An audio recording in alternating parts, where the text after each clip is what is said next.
I'm Emily Thomas, and we're here today at the Consumer Reports Test Track, and this is the 2024 Mercedes-Benz GLC. The 2024 GLC is fully redesigned. It's based on the Mercedes-Benz C-Class sedan, which was also redesigned a year ago. We purchased the 2024 Mercedes-Benz GLC 300 4MATIC SUV with the base price of $49,100. We got quite a few packages and options, including the 19-inch multi-spoke wheels, MB Text dashboard with Napa look. The driver assistance package is $1,950, and we also got the DX1 exclusive trim at $2,250. With a destination price of $1,150, all of that came down to $58,195. Our GLC has a 2-liter inline 4-turbo engine with mild hybrid and comes with 255 horsepower and 9-speed automatic transmission. We purchased the optional all-wheel drive, but rear-wheel drive is standard on all trim. As you would expect with Mercedes, there are really luxurious finishes inside. For instance, this matte wood trim that's really nice looking and has a nice texture to it. The speaker panels have a really cool pattern with them, but be careful if your hand brushes up against them because it can be a little bit sharp. The center console has this shiny piano black surface, which looks really nice, but it's also easy to scratch and easy to smudge. The cabin has pretty good small item storage with these 2 nice covered bins in the center console. There's 2 cup holders, and there's even wireless charging for your phone. The GLC has an 11.9-inch infotainment screen. Now, Mercedes has this MBUX system, which we don't always love. A lot of times they put things too deep into the system menus, and so it's hard to make adjustments while you're driving. For instance, there are some discrete climate buttons here where you can adjust the temperature and even the fan speed. However, if you want to be able to adjust where the fan is blowing and which parts of your body or even sync with your passenger, you have to go into the climate menu. We feel like you should be able to access those types of things without going deeper into menus. While the MBUX system is not overly intuitive, it does offer you wireless Apple CarPlay and Android Auto. Steering wheel controls are touch capacitive, which can be kind of annoying when you're driving. And for some things like adjusting the volume or even adjusting the speed on your adaptive cruise control, you have to use a sliding motion, which when you're driving requires a little bit too much focus and dexterity.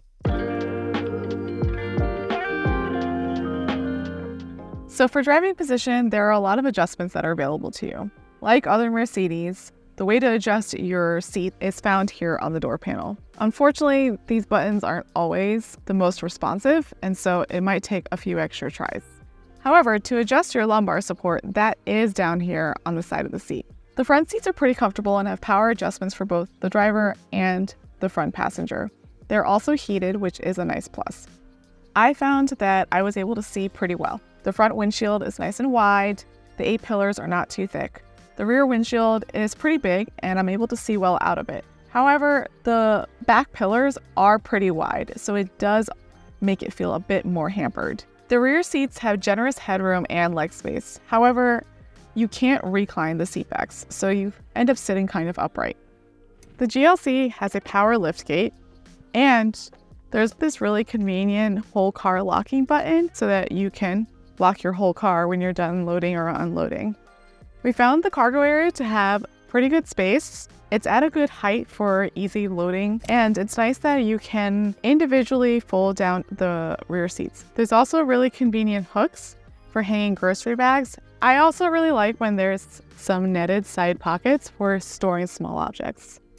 As a safety engineer, I always really appreciate the cool engineering that Mercedes puts into their pre-safe systems. These are systems that are designed to protect an occupant in a crash and even help position you optimally for crash protection. I also love that this comes with a rear belt minder and rear occupant alert.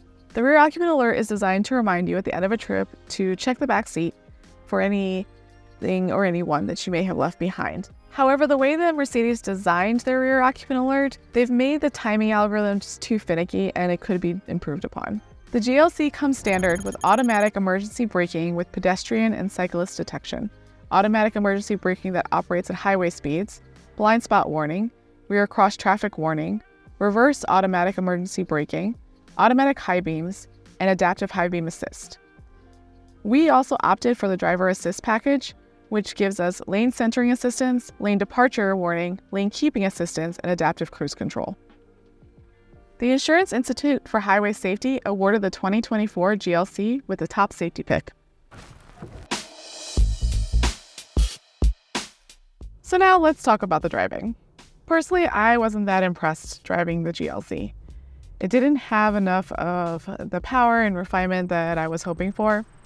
I really did not like the lag when you are accelerating the vehicle. There's just too much of a delay before the car gets going. Some of our testers even called the car lethargic, which I think is a pretty fitting description. Once you're on the highway, the GLC is pretty smooth and has enough power. There's plenty of low-end torque, which is good for when you're passing other cars or when you need to ramp up to highway speed. Here's how the GLC performed in Consumer Reports testing. Our testers found the GLC's handling to be responsive, and it had enough steering feedback for the drivers. We were pretty surprised by the lack of ride quality in the GLC. Large bumps came through in an overpronounced way that is pretty uncharacteristic of a Mercedes. However, all three GLC trims do come standard with 18-inch wheels, which are likely to give you a smoother ride. The GLC has a pretty quiet cabin. Wind noise is pretty well controlled on the highway, and road and tire noise are barely even heard. The GLC comes standard with a 48-volt mild hybrid system. Now, this typically helps aid fuel economy and works with the engine stop-start system.